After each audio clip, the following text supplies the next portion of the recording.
So this week I'm doing a fiberglass project for our carnival ride rebuild that I've had in the back of my mind for 2 years. But until now, I was missing one piece of the puzzle to pull this all together. I just saw a video a couple weeks ago from Fish Bump TV, which I think has provided that final puzzle piece. So when we first started taking apart the carnival ride, we discovered that the front and rear curved pieces was just made out of sheet metal, which was pretty common for the time. I've been looking for a material to replace those curved panels ever since. Different types of metal, could do wood and seal it somehow, possibly RV siding, anything you can think of over the last 2 years. And I kept coming back to fiberglass.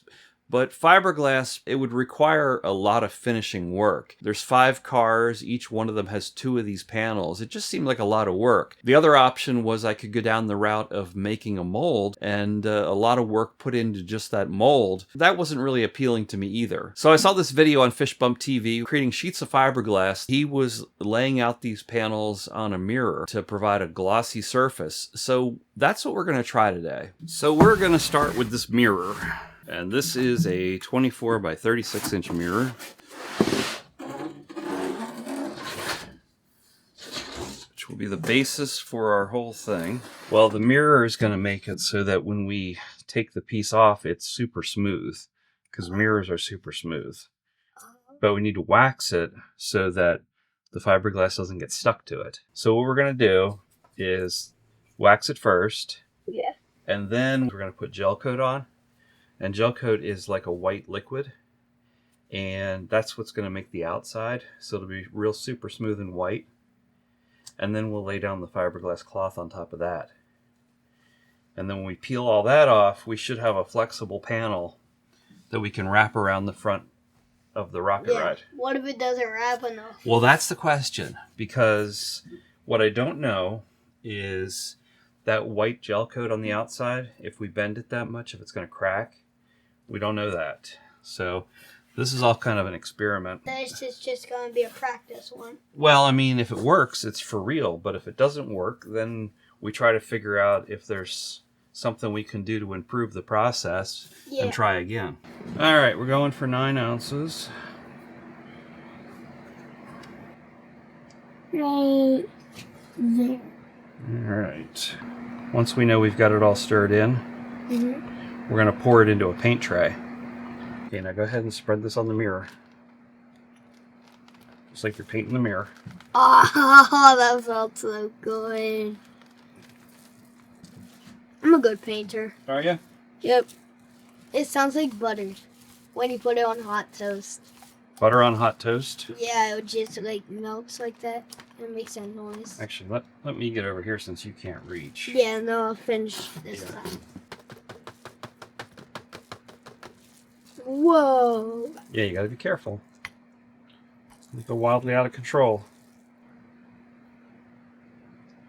I see those things on YouTube and they're so satisfying. School lunches are really good. School lunches are good? Yeah. Because on Thursday it was turkey, gravy, and mashed potatoes on top. Wow. So last night I came back and put down a second coat of gel coat, and it's tacky now and ready for the fiberglass. So we're going to mix up some resin and get that fiberglass put down. So we're going to be using a fiberglass called 1708 Biax.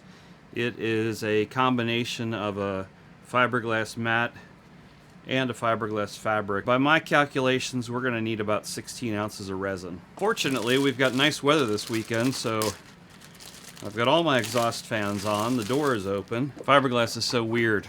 You mix up the resin and the MEKP, and they always specify the resin in ounces, and then they specify the MEKP in cc's. It's a weird mixture. It's a lot of resin.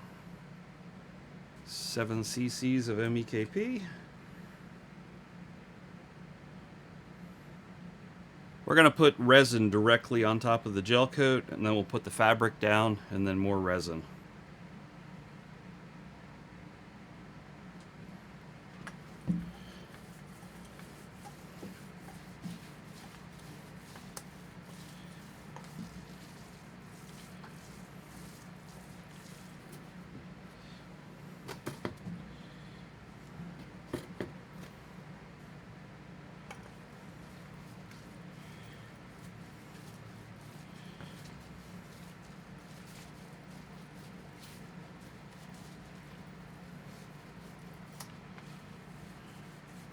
This is looking pretty good. I think so.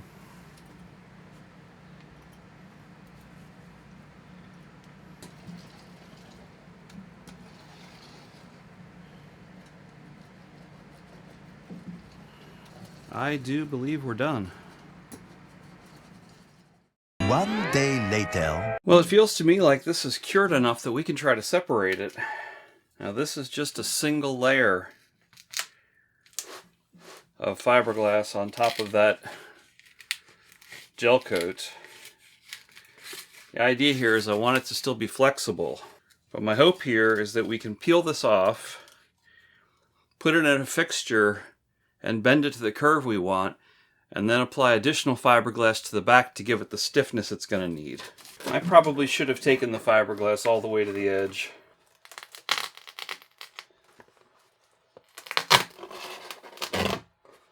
Back in this corner we wrapped around the edge a little bit so it's sticking.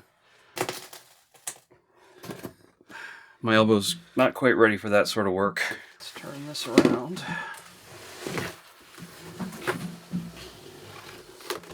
We are getting there.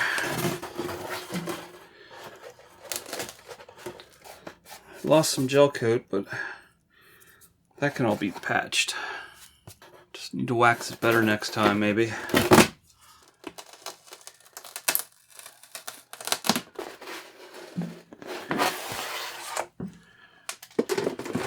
Alright, our completed panel. Does it roll? Oh yeah, that'll easily roll into our position. So now that we have a fairly reasonable panel here, the next step of the process is to create a fixture that's going to hold this at the correct curvature so that I can add additional fiberglass to the back to stiffen it up. Okay, well these are our pieces, and I'll put up a drawing on the screen to give you an idea of what we're going for here. But it's basically going to be kind of a rack. It's going to hold these sheets at the right curvature. I drew this design up in CAD, matching the curve of the ride tub and estimating a 3/16 of an inch panel thickness. Then I handed it off to my friends at the laser shop and they cut it out for me. I split all these curved braces into two pieces so that all of these pieces could fit on one 2x4 sheet of plywood.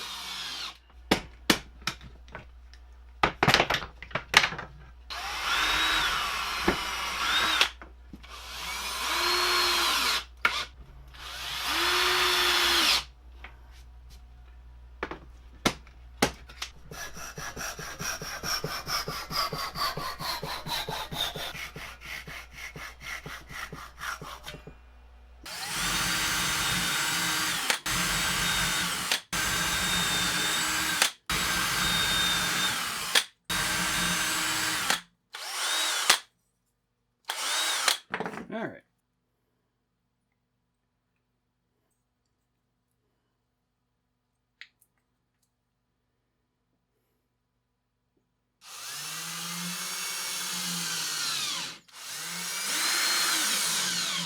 Good.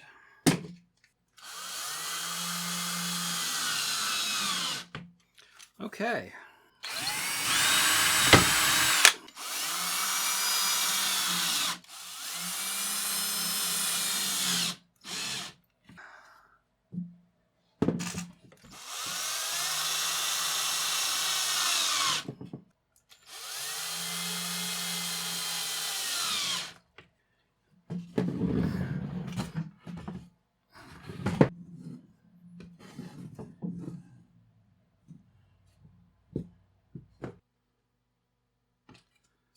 Pretty much perfect right there, I think.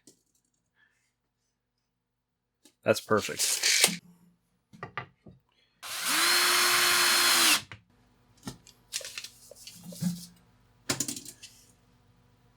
Nobody breathe.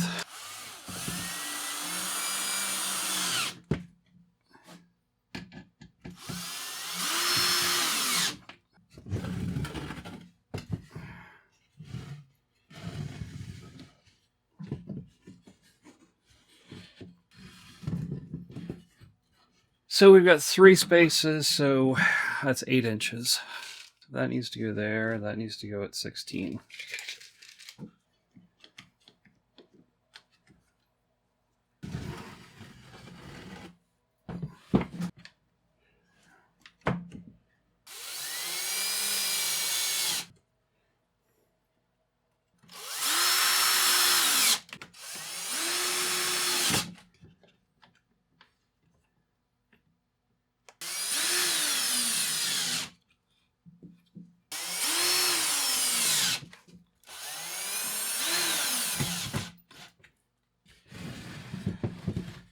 Well, that's our fixture.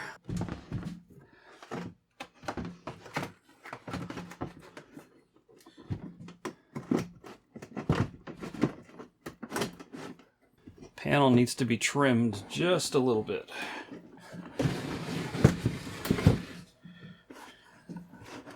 That's the basic idea.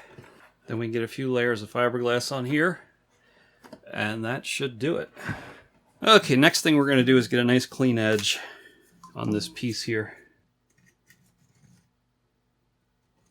Probably would have been better to actually make this panel a little bit bigger. Would have been easier to trim it.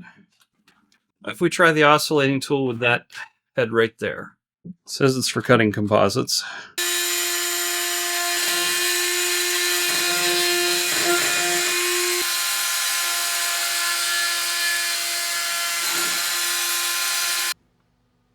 Now we are long on this corner.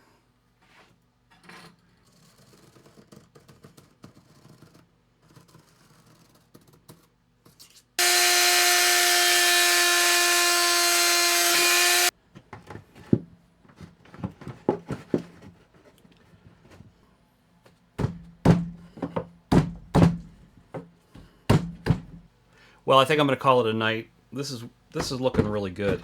I think tomorrow we'll hit it fresh, put 2 layers of fiberglass on there, and that should be enough to make it as rigid as I need it to be. I think as far as experiments are going, this one's going pretty well. Probably going to want to put some packing tape on different parts of the wood here so we don't permanently adhere this to the frame. We have some absolutely gorgeous weather here we're going to take advantage of. We need 2 pieces of this.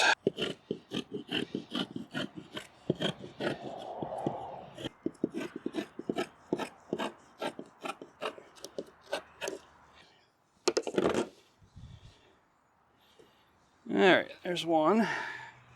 I want to get this stuff cut before I lose my daylight.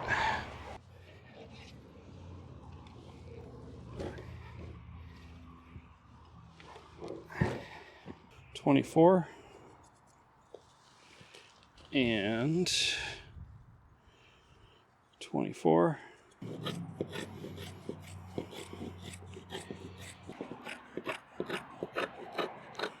All right, one more thing I want to do before I start putting this glass on. I've noticed that in between our ribs, our panel is kind of warping a little bit.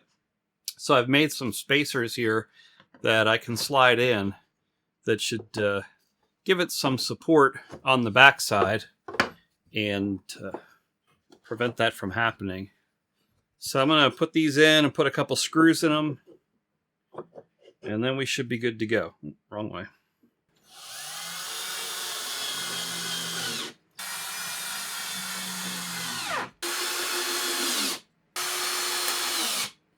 I want to put some tape on this yet so that the fiberglass doesn't stick.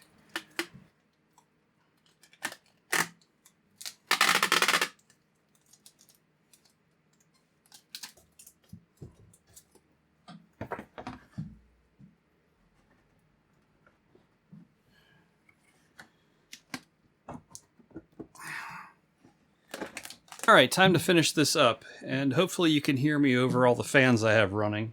I'm going to put 2 more layers of fiberglass on.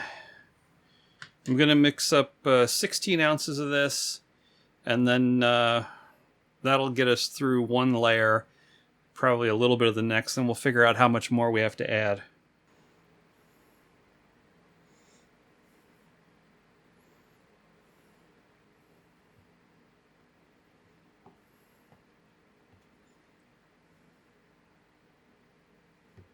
Okay, that's probably good.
Okay, need some more resin. Let's go for 10.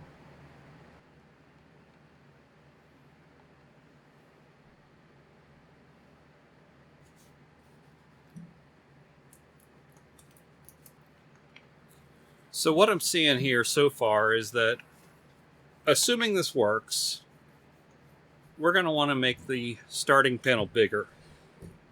So we're probably going to want to use the entire 36 inches of the mirror just to give us something extra to play with. And we'll want to cut these little tips off so we can fit the full 36-inch piece in there. I think that's the better... I don't know why I didn't think of that to begin with. We should start with a bigger panel and then cut it down to size rather than trying to make the panel to the final size. That was not a good idea.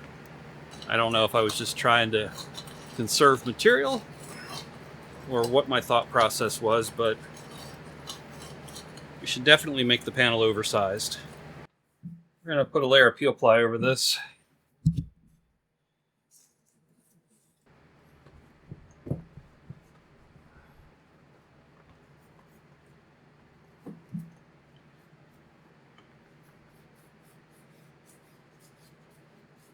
All right, I think that's where we're going to leave it. Fairly happy with that. 24 hours later.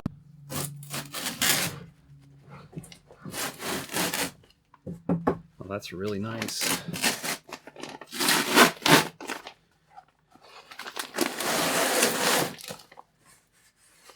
Wow.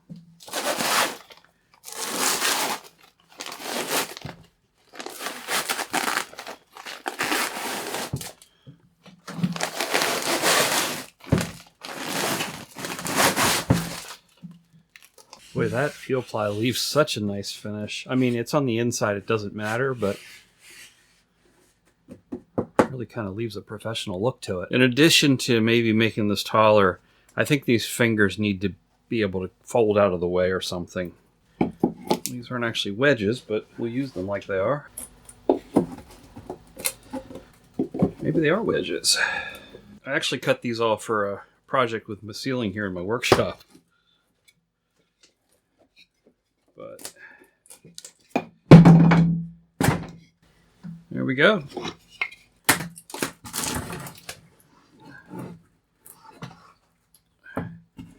Well, it holds its shape, and we can shrink it or spread it a little bit if we have to, but this should be pretty close.